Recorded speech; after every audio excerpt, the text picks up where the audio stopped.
was looking at my green stalk and just noticing how dry it was and how much it needs to be watered. And look what I found. The first food of the season from my garden. This is a golden wax bean. I think it was just Burpee. Yep, Burpee's golden wax bean.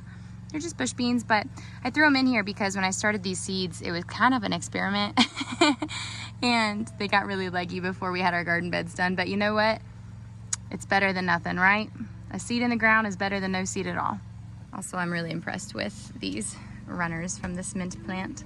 This is just a plain peppermint plant. I did end up finding an orange peppermint plant. So you can see these are the traditional just peppermint. And then this is an orange peppermint, and it kind of has almost like a purple edging on the leaf, and the leaves are less spiky and pointy looking. But oh my gosh, guys, if you could smell this, you'd all have orange peppermint in your yard. I mean, it is lovely.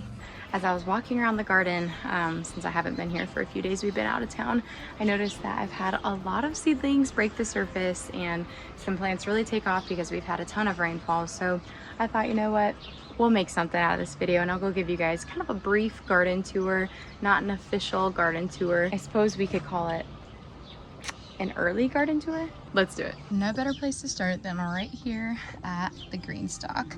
I just pointed out to you guys earlier in this video the golden wax beans, which were a Burpee Organics variety. They're the first little beans of the season, the first fruit of the season that I got a taste from my own garden. And then up here, actually, which is why I originally bought the green stalk, are some everbearing strawberries that I got from a lady on Etsy, believe it or not. Etsy is not typically a place that I would find myself looking for plants for the garden, but hey, you know what? There's a plethora of them. Right there, I've got my garbanzo beans growing. They finally took off. There's a few other things. I think those are my ground cherries. They take a little longer to germinate, but they're started. 2 days ago, they had storms in the forecast for yesterday, today, and it hasn't rained once. And so it's just been very humid, and you know when you can feel how unstable the atmosphere is before a storm hits? It's kind of what it feels like. These are the 4 beds that we have set up. I gotta find a place to put my coffee. Now I just have to not forget it. Okay, so if you are new to the channel, if this is the first video that you found on my channel, I'm super glad that you're here. Welcome. If you're not, you might be familiar with what I'm about to share, but this entire space is going to be our gardening space, as well as where you are sitting, which is going to be our greenhouse. You might notice the ladder over there. Well guys, I actually had to take a break and pause there for a minute because I did not beat their power tools. And now I'm afraid I might not beat the chirps of the bird nests in the tree behind you, but we're gonna finish this either way. So as I was saying, we are actually getting all of our windows replaced on our house right now. And so guys have been working in and on the outside of our house for the last 2 days. Yesterday, today, and tomorrow, and hopefully it'll be done tomorrow. But in the meantime, I'm gonna stick my feet right here in the garden and get some things done because it is out of their way. So our garden belt, as you could call it, is gonna run all the way down here where you see the cardboard laid. I laid cardboard down to kill off the grass instead of pulling up the sod and disrupting all of the soil and everything that's going on. It's just so much easier to lay cardboard down and to let it sit there for a few weeks. It's probably been here pretty close to a month, if not a little over a month. The neighbor dog, Doug, is like, come pet me. Doug. Hi, kitty patootie. Good boy. I was just standing here petting Doug, and wow, look at this angle. Isn't that beautiful? So to finish that thought, we're gonna have a run of a 14-foot bed connected to the greenhouse, which again is where you are sitting.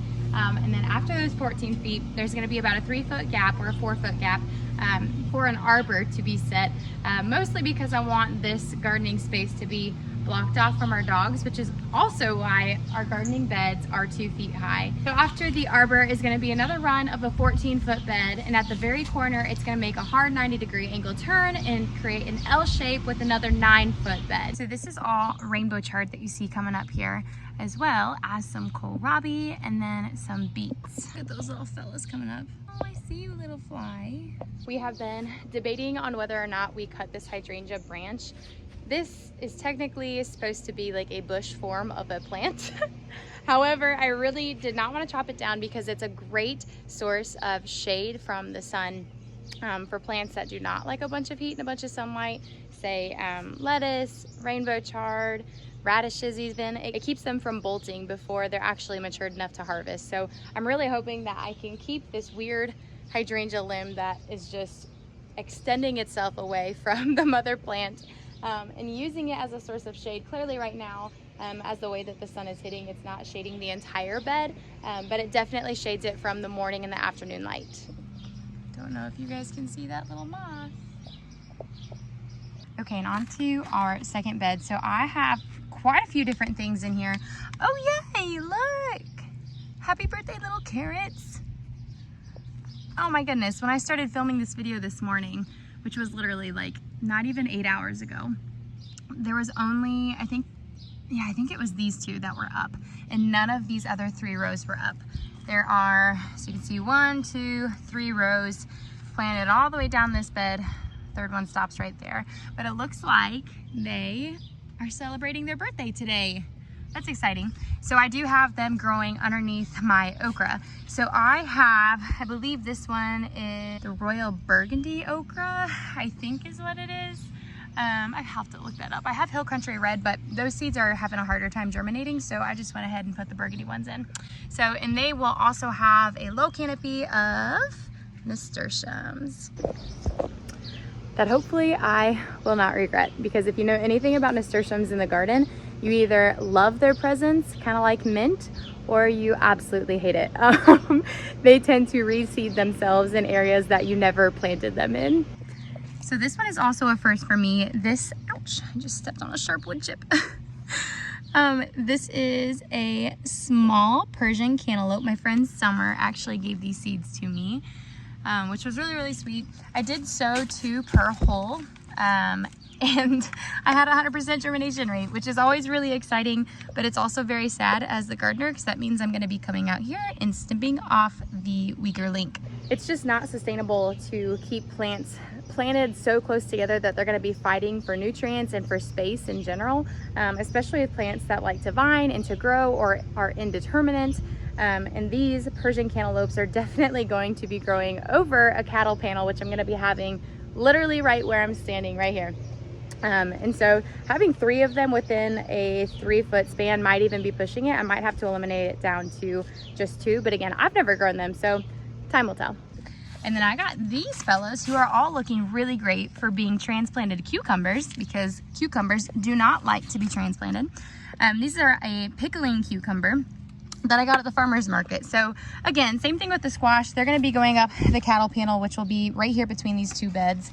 And that's probably going to be quite a bit, although I'm hoping that I can get quite a few of them planted in such a small space, because they are pickling cucumbers, so I don't have to worry about the fruit of this plant getting really big, or waiting for it to be a whole, 2 pounds, whatever. Like I'm not going to care, because I want to make miniature pickles out of these. More nasturtiums and more wonderful tomatoes that have popped up. You see these?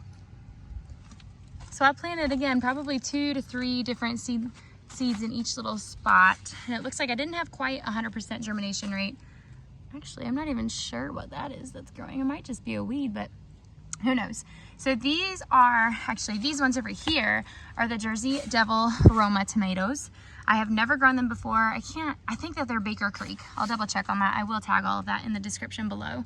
And then these ones, I believe, let's see, what's that tag say? Yes, black strawberry cherry tomatoes. So the black cherry or the black strawberry cherry tomatoes are very similar in color to like a black Krim tomato, which is personally one of my favorites. And the special thing about it is that it has this deep purple, almost black color mixed with a red hue in the cherry tomatoes. But that dark purple color is actually telling us that this fruit is rich in anthocyanins, which is also rich in antioxidants. So the more purple, the more deep and dark that color is, the more anthocyanins is in that fruit. So then hopping over to the other side of this bed, I've got quite a few things planted here because they are eggplants, first of all, over in this corner. And these are just the typical Black Beauty basic eggplant. But over here, I have a bunch of peppers.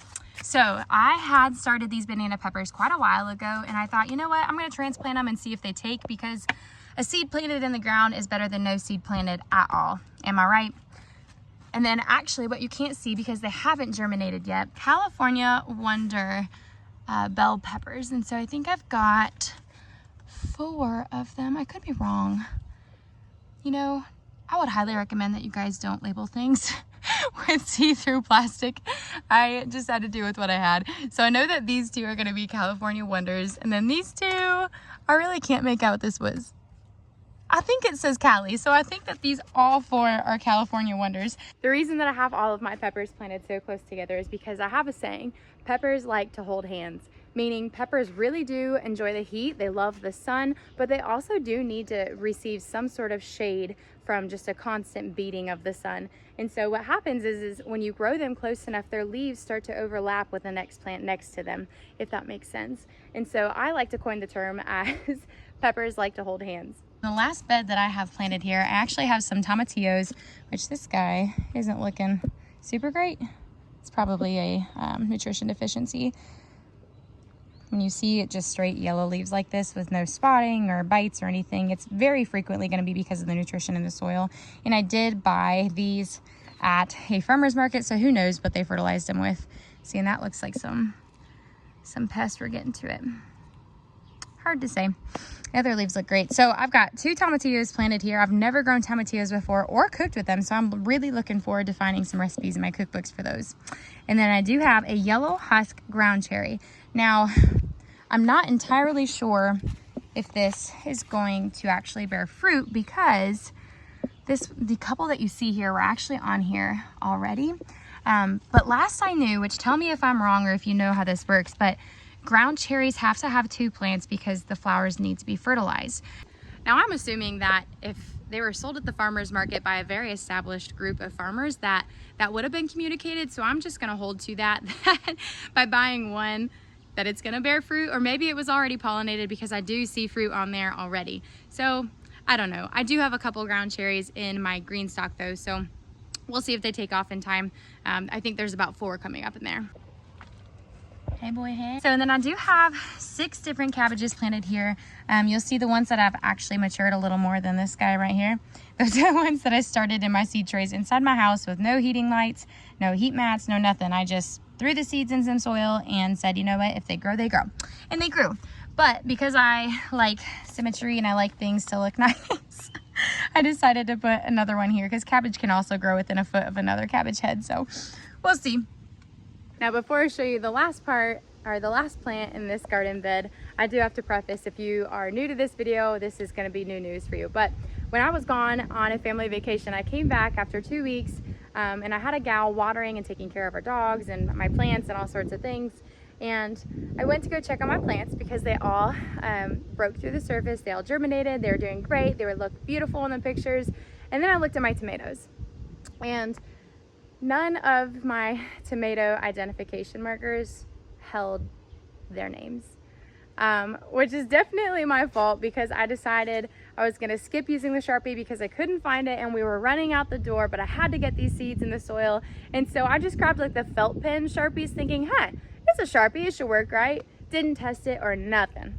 And I had 7 or 8 different varieties and probably close to 10 seeds of each variety planted. So I have close to 60 to 70 tomato plants that I have no idea what they are.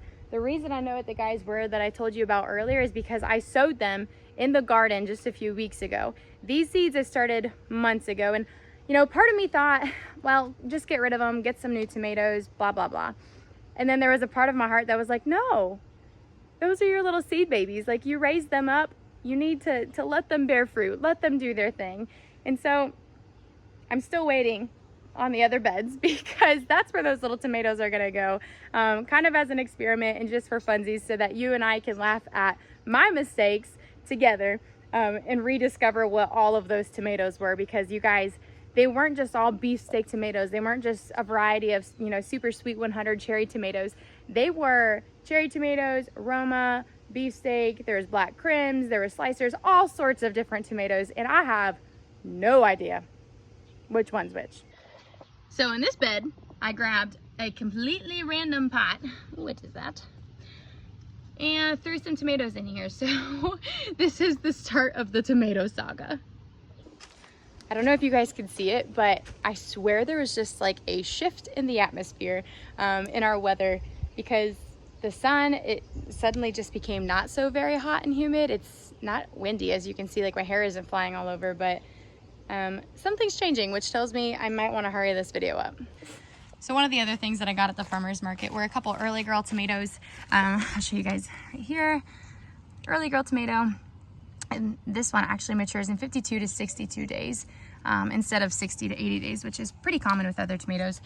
However, I got these guys because I knew that the tomatoes in my bed and up on my deck that don't have labels were not going to produce fruit anytime soon. But early girls, as the name coins, they do produce early.